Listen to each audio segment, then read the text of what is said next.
She was born with a genetic anomaly that allows one side of her body to be larger than the other. This is going to be interesting.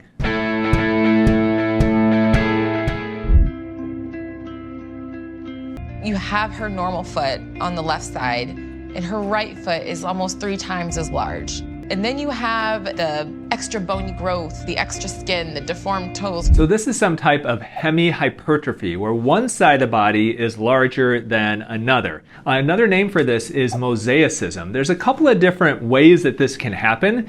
Definitely there is a genetic component to it, but not necessarily in everybody. And you said you're pretty numb on the toes. That one's completely numb. I can feel the second one. You can't really move these too much though, No, huh? no, I can't move them at all. Her feet kind of look like a huge mass of really firm tissue from what you can tell. So my guess is that there is some type of overgrowth, not only of the soft tissues, which is skin and fat and potentially muscle, but potentially of the bone and the cartilage of the foot as well. I would love to see what an X-ray of this foot looks like, because it would probably be really fascinating. In addition to her hemihypertrophy, she's also got huge hindfoot varus, which means that her whole entire limb and her heel bone are curved inwards. Well, obviously the main issue with this woman is walking. When you've got one foot and one leg that is so huge and so heavy, and it's not necessarily going to fit into a shoe very well, how do you walk comfortably, and especially how do you walk long distances? Walking is one of the best things that you can do for your health. I think that's why so many people are trying to get those 10,000 steps in a day. Imagine trying to do 10,000 steps with a foot like that. You have about 3 times as much fatty tissue around this area than what's normal. Oh, wow. So it's all just tissue. Yeah. So can you liposuction that fatty tissue? Well, technically you may be able to. There are people who do get liposuction done of their calves and their ankles, or their cankles. The issue with liposuctioning this area is you do have a high risk of fluid collections. Because this is a very dependent portion of the body, meaning that it's always kind of on the lower part of our body, there is a much greater tendency for fluid to accumulate in that area. If you've had surgery, then the risk is that that fluid will kind of build up there and be hard to get rid of it. All of this is not really serving a purpose. So in my opinion, I think you would be better off if these weren't there. So there's a glimpse of her X-ray there on the good doctor's phone, and you can see that those bones are not what we would normally expect. So here is a picture of the X-ray from that phone, and here is a picture of an X-ray from a quote-unquote normal foot. And there is a huge difference, as you can see. There's a lot more bone as well as soft tissue of that foot. So I'm gonna remove Courtney's third toe first, because that is the joint that's the largest arthritic joint. That's the one that's taking up the majority of the space. So it looks like the good doctor is essentially going to remove some of the bones of the foot and the overgrown cartilage that occurs at the actual joint surfaces. Now this is a very intricate, meticulous operation and has to be done by a really skilled podiatrist or foot and ankle surgeon, because you need to leave obviously enough healthy tissue so that she can walk on it. You just can't go in there and just start cutting out tissue because you need to still have a functional foot afterwards. If you take somebody like myself, who's a plastic surgeon and I don't operate on feet, and I try to do something like this, it would be a mess.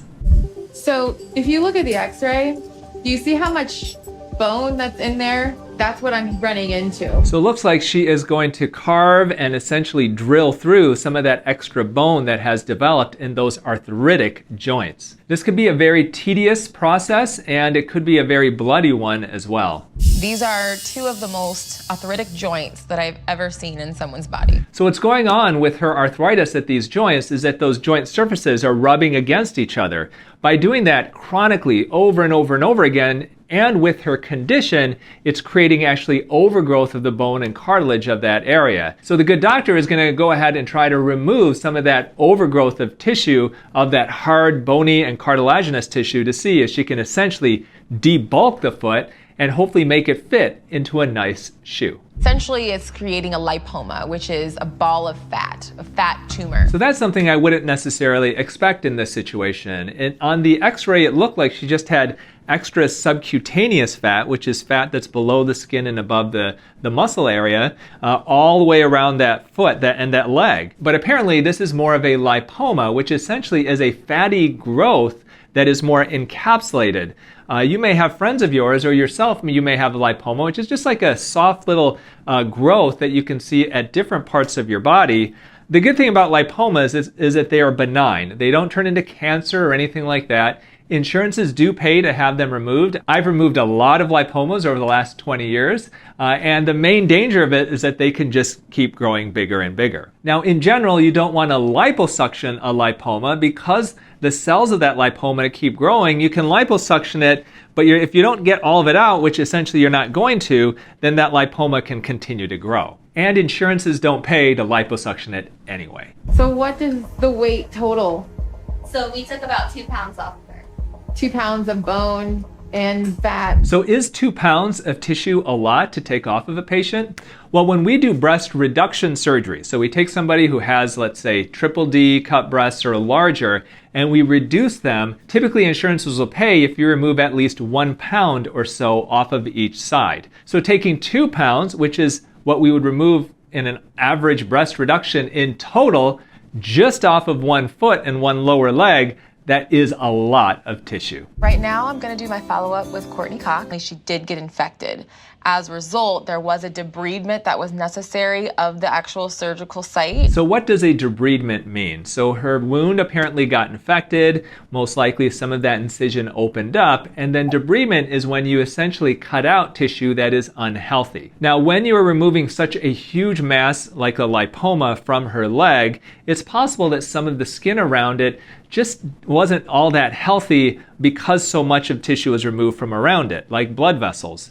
On top of that, if she gets an infection, then this can also disrupt the blood supply by essentially damaging it from the inside out. So debridement is the first thing that we do to clean up a wound to make sure that the tissue that's left behind is all healthy tissue that can heal together. So 2 out of the 3 wounds have healed. Perfect. So yeah, you still have that area to heal up. It's where that really large lipoma was. Possibility of you fitting into shoes with an insert is actually a really, really, really good one. Well, that is great news because that's the most important thing for her, is to be able to put on regular shoes and to be able to walk so that she can get good exercise and stay healthy and active for the rest of her life. So this actually was a relatively mild case of hemihypertrophy. Her foot was about 3 times larger than the other foot. But what about a woman whose legs combined weigh 210 pounds? You got to take a look at this video right up here where I react to her story. It is fascinating. And remember, eat real food, use clean skincare, and auto-rejuvenate before you operate.